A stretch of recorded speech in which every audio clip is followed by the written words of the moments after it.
Engineer કર્યા પછી શું કરવું, એન્જિનિયર કરેલા વ્યક્તિ અથવા જે વિદ્યાર્થી છે એને શું કરવું અને શું કરવું જોઈએ, એ અજીતભાઈ આપણને સારી રીતે સમજાવશે કે એન્જિનિયર તમે છો તો એના વિશે કોઈ તમને એમ કે એન્જિનિયર શું લેવા કરવું જોઈએ, શા માટે કરવું જોઈએ, તો અજીતભાઈ એ જ તમને કહેશે કે એન્જિનિયર શા માટે કરવું જોઈએ અને એની અંદર તમારે કઈ કઈ જગ્યાએ તમે કામ જઈ શકો છો, નોકરીમાં અથવા તો જે પ્રાઇવેટ જોબ છે એમાં શું કરી શકો છો, એની સિવાય તમે એન્જિનિયર કર્યા પછી શું કરી શકો છો એ આપણે અજીતભાઈ પાસેથી જાણીશું.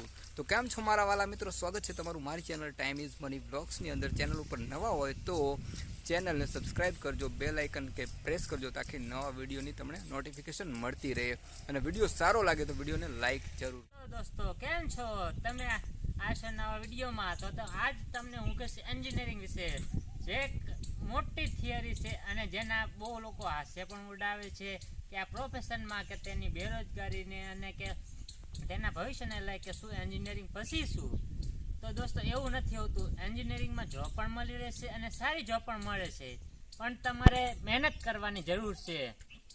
આપણે 10 પછી તમે સાયન્સ લ્યો અને સાયન્સમાં સારા ટકા લાવીને અને એન્જિનિયરિંગમાં એડમિશન મેળવો તો મેં કર્યું છે સિવિલ એન્જિનિયરિંગ, જે મેં 4 વર્ષ સિવિલ એન્જિનિયરિંગ કર્યું કોર્સ. તો તેમાં કેટલાય સબ્જેક્ટ હોય છે, વાયવા હોય છે, મિડ એક્ઝામ હોય છે, પણ ઘણા લોકો એમ કરે છે એન્જિનિયરિંગ પછી શું, કે એમાં શું ભવિષ્ય. ઘણા તો હાસી પણ ઉડાવે છે કે એન્જિનિયરિંગ પછી નોકરી ન મળતી. ના, પણ એવું ખોટું છે. નોકરી પણ મળે છે, સારી નોકરી મળે છે અને તમારે મહેનત પણ કરવી પડે છે, કેમ કે એન્જિનિયરિંગ ફિલ્ડ કોઈ નાની ફિલ્ડ નથી, એક મોટી ફિલ્ડ છે અને એમાં ઘણા બધા જે નોકરીના આપણે સોર્સ રહેલા છે, તો આપણે તેનો મહેનત કરીને સારી રીતે ઉપયોગ કરવો જોઈએ.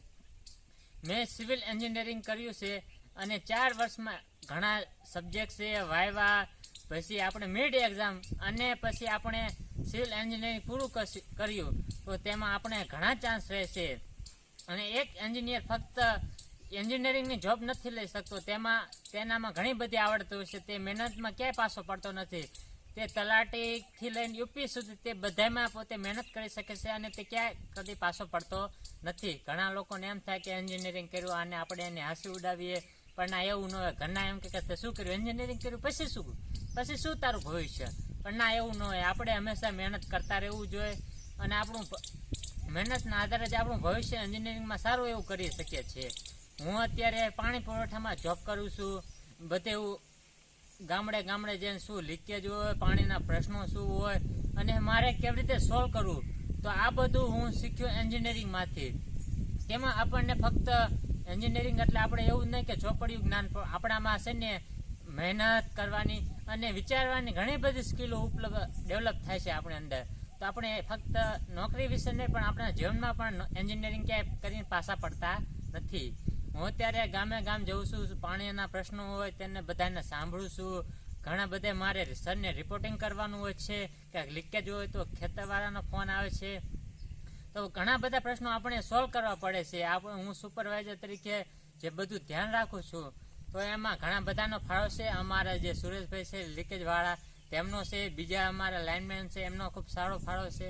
પણ એવું નહીં કે આપણે એન્જિનિયરિંગમાં એક સારું ફ્યુચર રહેલું છે તો કોઈ તમને એમ કે એન્જિનિયરિંગ પછી શું, ના, એવું નહીં. એન્જિનિયરિંગ પછી ઘણા બધા સોર્સ છે પૈસા કમાવાના, નોકરી કરવાના.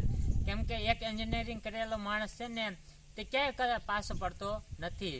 તે પોતાના નોકરીની બાબતમાં હોય કે પોતાના જે જીવનમાં પ્રશ્નો ડેવલપ થાય છે તેનું પણ સોલ્યુશન તેની પાસે હોય છે, કેમ કે તે એક એન્જિનિયર છે. અને જેમ તેને મકાન ઊભા કરવા કે કોઈ પણ નવા કામ કરવા, તેમ જીવનમાં તે પોતાનું ભવિષ્ય પણ સારું નિર્માણ કરી શકે છે. મેં માસ્ટર ડિગ્રી પણ કર્યું છે ટ્રાન્સપોર્ટેશન એન્જિનિયરિંગમાં, અને તેમાં મેં ટ્રાન્સપોર્ટેશનમાં માસ્ટર ડિગ્રી કર્યું છે.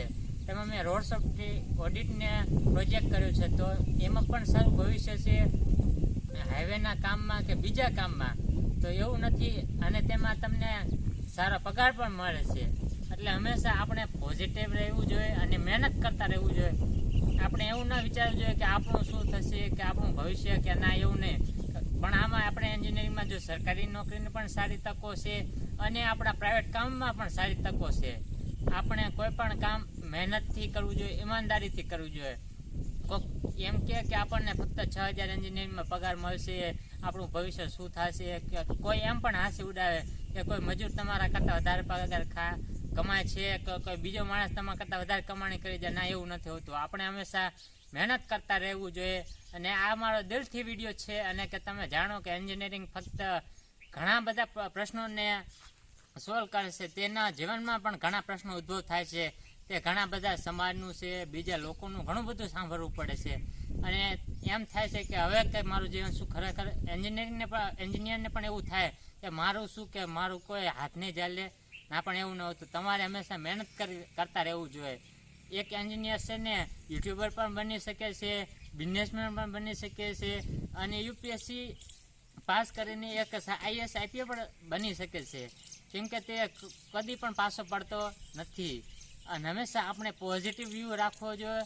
એક એન્જિનિયરિંગ એટલે કહેવાય ને કે આપણા આખા વર્લ્ડને બિલ્ડ કરવાનું કામ એક એન્જિનિયર ઉપર હોય છે. બધા એન્જિનિયર ભાઈઓ છે તેમને હું કહું છું કે ના, એવું નથી. તમે મહેનત કરતા રહો અને તમે હંમેશા સારો પર્સપેક્ટિવ રાખો અને તમે મહેનત કરીને હંમેશા આગળ આવો, એવી મારી અભિલાષા છે. ધન્યવાદ.